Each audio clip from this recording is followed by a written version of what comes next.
ग्वालियर में railway station के बाहर आदमियों की चहलकदमी कम और आवारा पशुओं की संख्या ज्यादा नजर आती है। जी हां, वो ग्वालियर शहर जो बेशक स्मार्ट सिटी में शुमार हो चुका है, लेकिन स्मार्ट बनने में अभी कितना समय लगेगा ये कहना मुश्किल है।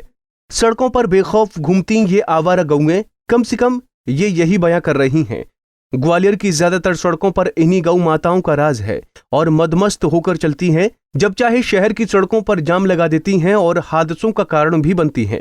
फिर भी इनकी फिक्र करने वाले क्या कहते हैं वो भी सुन लीजिए।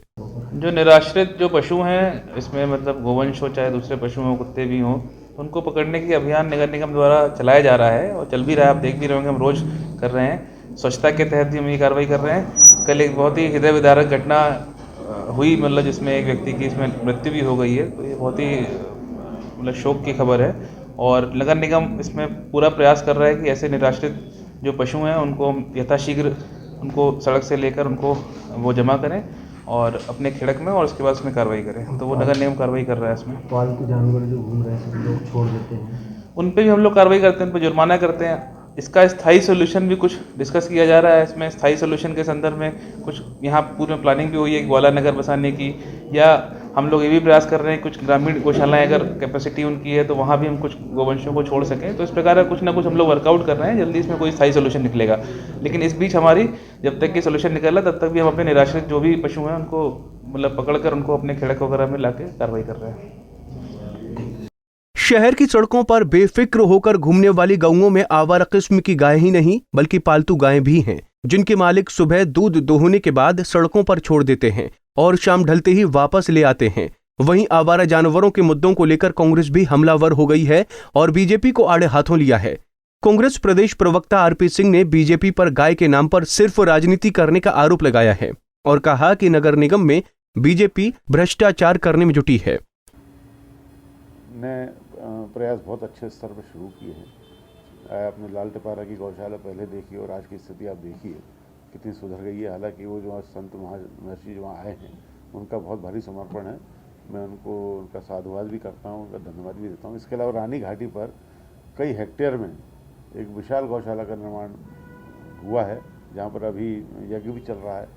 और इसके अलावा मेरा सारे नागरिकों से ये अपील है कि वे कम से कम इसमें सहयोग करें, क्योंकि वो गाय तो पालते हैं, वो दिन में उसको चरने के लिए छोड़ देते हैं और शाम को जब दूध निकालने का समय होता है तब उसको बांध लेते हैं। तो जब तक नागरिकता बोध का निर्माण नहीं होगा, नागरिक इस बारे में गंभीर नहीं होंगे, नागरिक इस बारे में नहीं सोचेंगे, तो सरकार तो प्रयास ही कर सकती है। सहयोग इसमें नागरिकों को चाहिए। कांग्रेस लगातार आरोप लगा रही है कि सरकार अपने बयानों में और मंच से लगातार गौशालाओं को सुरक्षित करने के लिए भाषण देती है, लेकिन धरातल पर कुछ भी नहीं है। देखिए, चाहे लालटेपारा की गौशाला का जीर्णोद्धार हो, चाहे रानी घाटी की हेक्टर में जो गौशाला बन रही है इसका विषय हो, ये क्या कांग्रेस सरकारें बने थे क्या? ये भारतीय जनता पार्टी की सरकारें बने हैं और भारतीय जनता पार्टी इस विषय में बहुत गंभीर है। जहाँ तक आरोप लगाने की बात है तो कांग्रेस का काम ही यही है। पहले हम जब समय काटना होता है तो हम अंताक्षरी खेलते थे, अभी आरोप खेलते हैं। इनको समय काटना है, फालतू में बेचारे। वहीं कांग्रेस के आरोपों को बीजेपी ने सिरे से खारिज करने में देर नहीं लगाई। बीजेपी जिला अध्यक्ष कमल माखीजनी ने कहा कि नगर निगम के चुनाव आने वाले हैं और कांग्रेस को मुद्दा चाहिए। देखिए, नगर निगम कतई गंभीर नहीं है और प्रमुखता से यदि आप देखेंगे आवारा पशुओं में तो आपको गौ माता मिलेगी, जो 15 वर्ष में देखिए सिर्फ गौ माता के नाम पर भाजपा वोट मांगती रही और पूरी व्यवस्था को चौपट कर दिया। पहले सामाजिक व्यवस्था इस प्रकार से हुआ करती थी कि जानवरों के लिए भी स्थान संरक्षित किया जाता था, गौचर भूमि संरक्षित की जाती थी। सारे के सारे भू माफिया जो है वो गौचर भूमि खा गए और इस प्रकार के जो स्थान होते थे, धर्मशालाएं होती थी, अन्य स्थान होते थे, उद्यान होते थे, जहाँ पर इस प्रकार के पशु पक्षी जो उनकी व्यवस्था होती थी, सारी व्यवस्था जो है चौपट कर दी गई।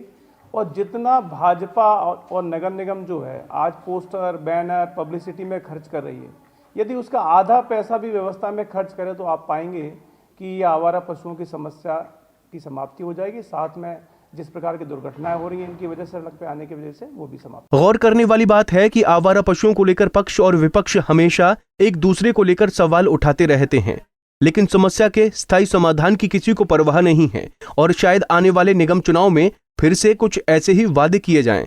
पंजाब केसरी टीवी के लिए ग्वालियर से अंकुर जैन की रिपोर्ट।